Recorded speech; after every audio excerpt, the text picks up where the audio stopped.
Here today we have Nick, our CEO, and Max, head of our American branch.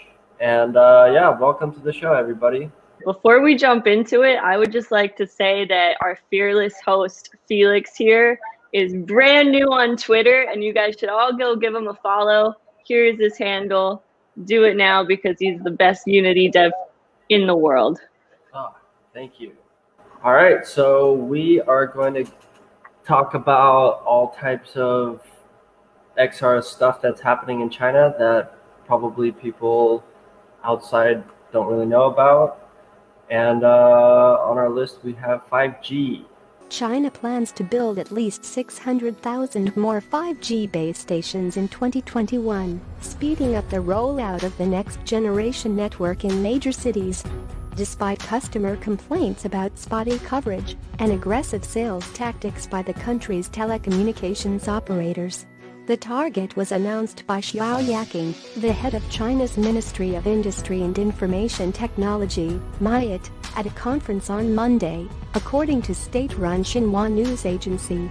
Xiao said the country plans to promote the construction and application of 5G networks in the coming year and accelerate coverage in major cities. It also aims to deploy more data centers and computing facilities, carry out pilot tests for industrial 5G private networks and release plans for 5G frequency bands, according to the Xinhua report. China had 160 million devices connected to 5G networks, and over 690,000 5G base stations were running across the country by mid-October, according to MIIT.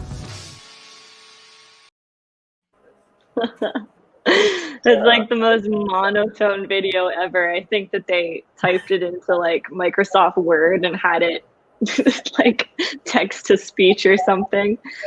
But either way, tell us more about 5G and what's going on with it in China right now. Pretty much the iPhones, the Huawei's, the Samsung. Samsung was the first, I think, with I forgot which one it was, but everyone's jumping on board. There's towers getting set up everywhere. And yeah, especially China, people love to stream. People love to play that Wanze Zongyao. You know that game? It's like the Chinese League of Legends, but on your phone, you know? Everyone's playing that. So you need a solid connection to really, yeah. What's interesting about 5G, I found, is it's super hot, I guess, but it's kind of directionless. So all of the telecoms are talking about 5G and how everybody needs it, and people all kind of want to be up to date, but they don't really have a reason. And that's been a huge push for VR, specifically from the telecoms, because they want to like showcase to people, why do you need 5G? And when you can play Wangzhe Rongyao, you can watch Douyin, the Chinese TikTok, on 4G, and then they hear about VR and they're like, oh wow, how big is a file? And now for us, because we've been making like super high resolution stuff, and they're like, oh, 8K, 12K, and they like hear about the file sizes and they're like, well, you can't do that on 4G. So they're all about pushing VR, and specifically pushing VR film, because if you're streaming like gigabytes of video per minute, even in some cases, once you get high res enough, then that's like a serious reason. Like you could never do this if you had 4G. And so for us, we're in an interesting place being video content creators, because they're pushing for it, and then they're pushing these 5G video plans, and they need content for it. So that's been China Mobile, China Telecom. Both of them have their own like video streaming platforms, and they've released VR versions of each of those platforms. And they're spending, in 2020, they were spending in the tens of millions of RMB, which is like in the low millions of dollars. And from what we've heard from the people we work with at those companies, the budget for this year is multiplied by 3 to 4. So it's just an increase in investment specifically in VR video content. Nice.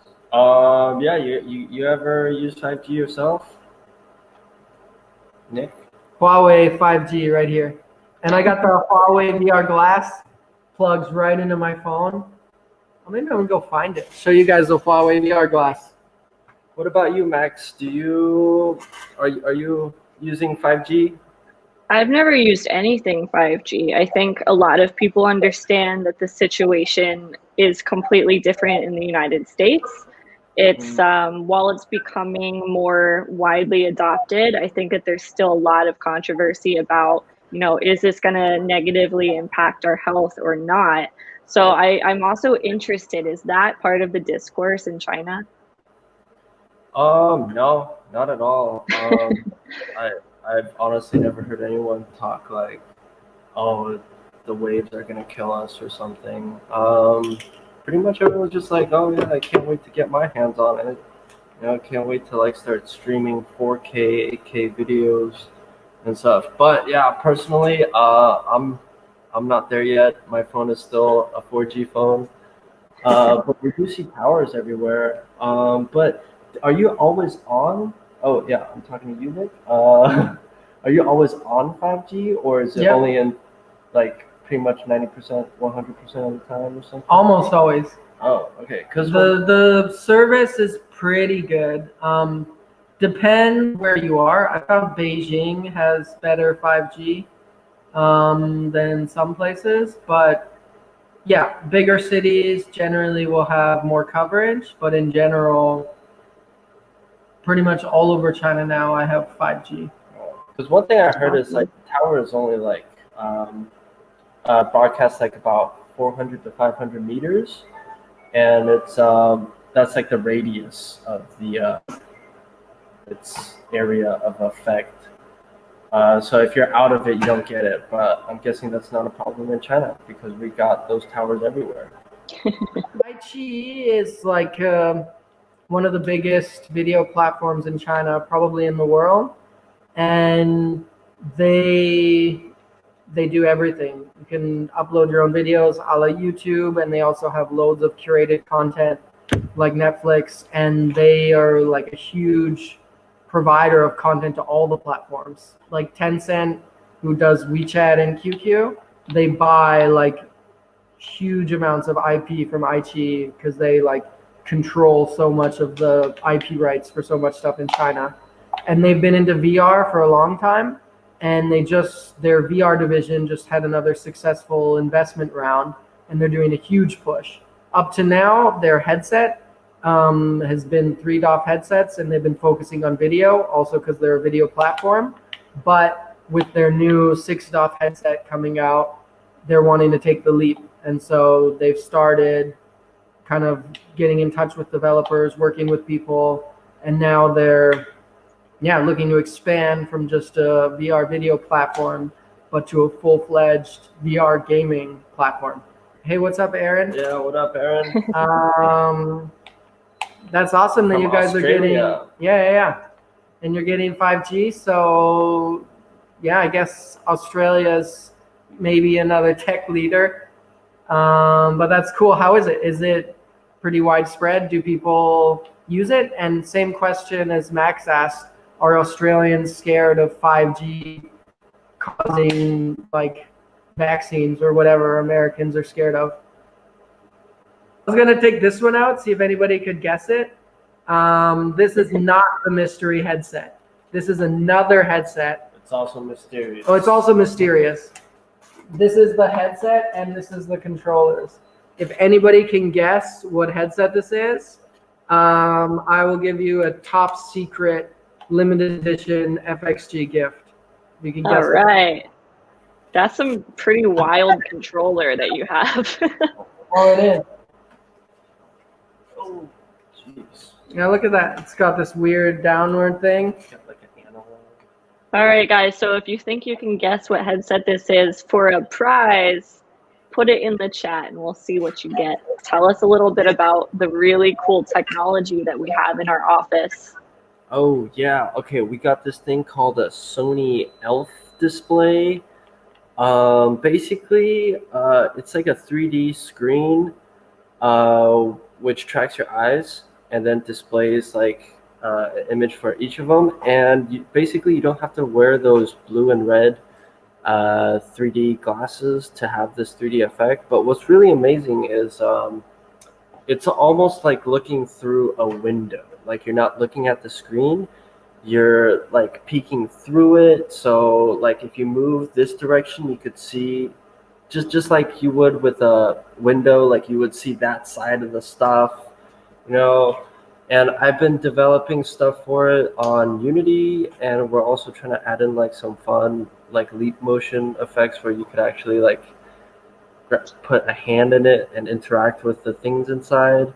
But yeah, as far as applications, I just feel like designers, if you're designing something, you could really like see your project from different angles rather than having to like be limited to like a two-dimensional space, you know what I'm saying?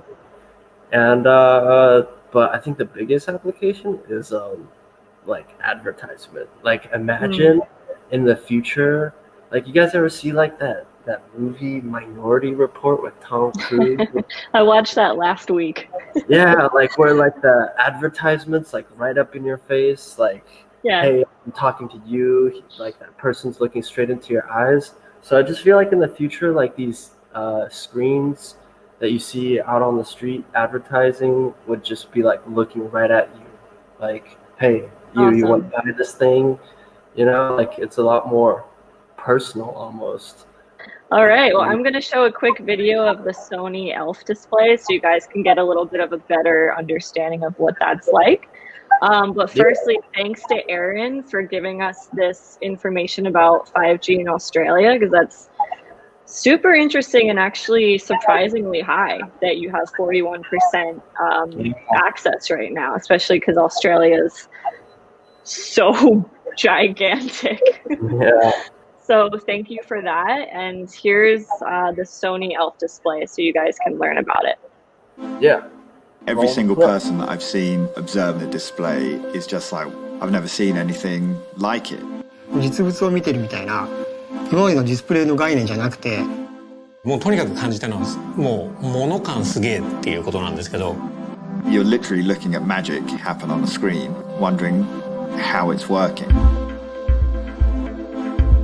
そう、形をお互いに伝えるとか、もっと気軽にいろんな人の間にその物の転送をできるっていうことになんか半歩近づく感じがすごくリアルにあるなっていうのは思います。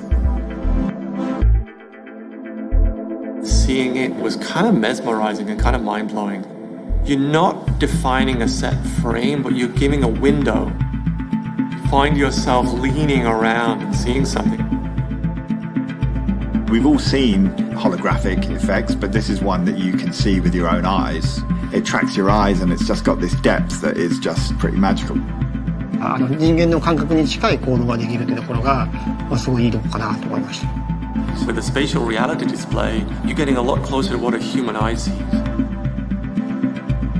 例えば東京と上海とか離れていたとしても実物大で、実体感ある形でお互いやり取りできれば、結構デザインを確認するときってこう質感を確認するために光の反射を変えて確認するんですよね。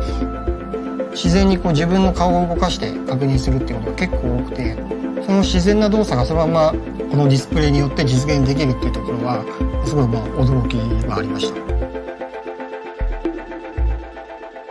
This isn't just a clearer screen, more pixels, or a better sound. This is something new. It starts the cogs in your brain kind of churning, and your mind is trying to come up with, like, what can we do with this? Like, what?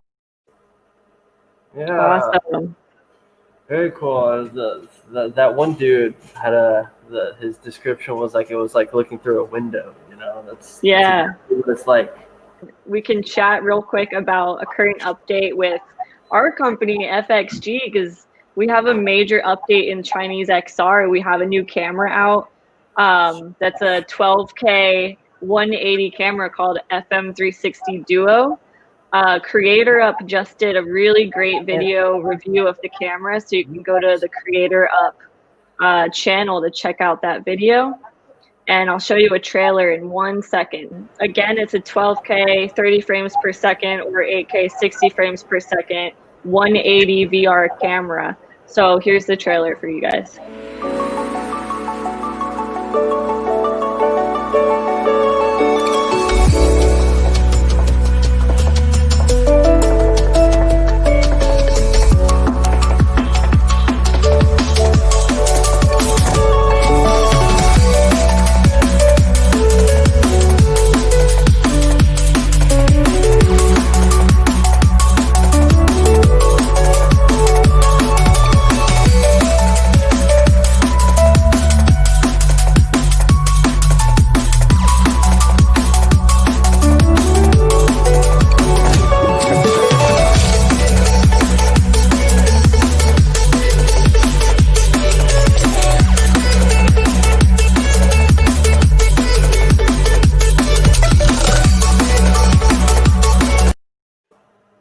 All right, so you guys can see the full trailer on our YouTube channel. I know the music is bumping. And go to Creator Up's YouTube channel to see Hugh Ho's preview of the camera. He's an awesome VR creator of his own, making great stuff. He has a really cool channel where he reviews everything, and you can take his master class. And yeah, it's really fun, and it's great to be able to be on such a cool show and to see the camera coming closer to release. It's exciting. Awesome. Totally. And I know a lot of you guys have been asking us on YouTube and Facebook for more information about when you can get your hands on this camera. We promise you that we're going to be giving that info to you very, very soon. So just stay tuned to our platforms and we'll let you know. I think our time's almost over, but I want to bring up the most important thing in VR in China, as that's what our show is about, is a community called VR Play and VR Play Meetup. We have like one big meetup that happens every single year for like 6+ years now, from kind of the beginning of this wave of VR, before kind of DK1s were even available in China. And we're preparing our event for this year, and it's going to be a little bit unique. We're going in VR for the first time, and we're also going back to the original event. So the big main event, first one that we had, was in 2014. And what we've done is we've recreated it all in 3D, and we're using vHome, kind of the Chinese social app. And everybody's going to be able to go back in time and see what it was like then. And surprisingly enough, like the majority of the companies who were there are still alive in some form or other. So there's going to be like showcases of this is KT then, and now this is where they've gone like over half a decade. And actually, our CTO was there filming it in 360. So we're also going to be showing in our space like the VR video of the event then, and we can all see how young and awkward I looked. I'll give you guys a preview of that. We do have a couple clips from this meetup that was filmed in 360 6 years ago.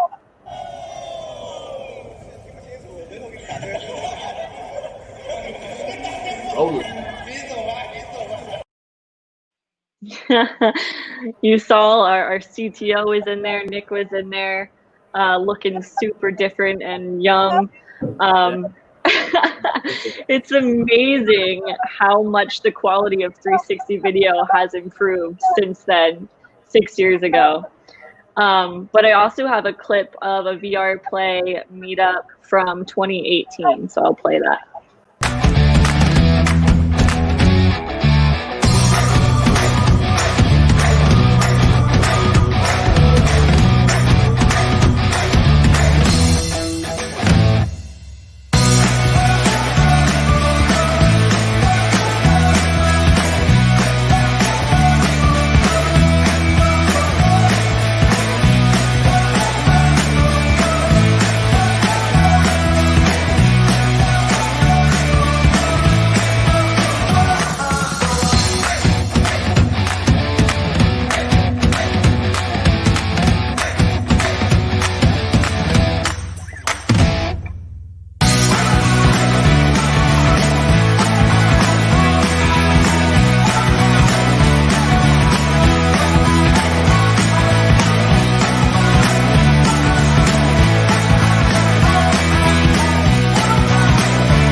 Awesome.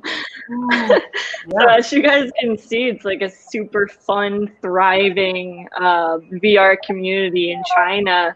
And if you guys are interested in learning more about the Chinese XR community and becoming more involved, we do have a Discord server where you can meet and chat about all of that. So the link to the Discord is in the description of this video. Please join and we'll start talking. I want to say this is our first episode, and our goal is just to kind of connect everybody who's interested with China to China. But let us know what's interesting to you. What do you want to know about Chinese games, Chinese hardware? Speaking of Chinese games, if you saw in the VR Play video, Contractors was shown. Little known fact, Contractors is made by a Chinese development team, making really awesome, high quality multiplayer stuff. But yeah, there's all kinds of surprises. We got a lot of stuff to showcase with you guys, and it's going to be fun. As we're talking about the past, this is what I believe to be the very first stereoscopic 360 video prototype, also made by our CTO Wilson. He created this with 4 iPhone cases, wide-angle lenses, almost a decade ago, to film and release, at least by release dates, the very first 3D 360 video release. And there's so much more. We got all kinds of fun goodies to show. But that's all for kinds of another stories. time. Yeah. Museum of VR. Yeah. All right, guys. Well, thanks All right. everyone, and we'll see you next time. Yeah. Have a good one. Yeah.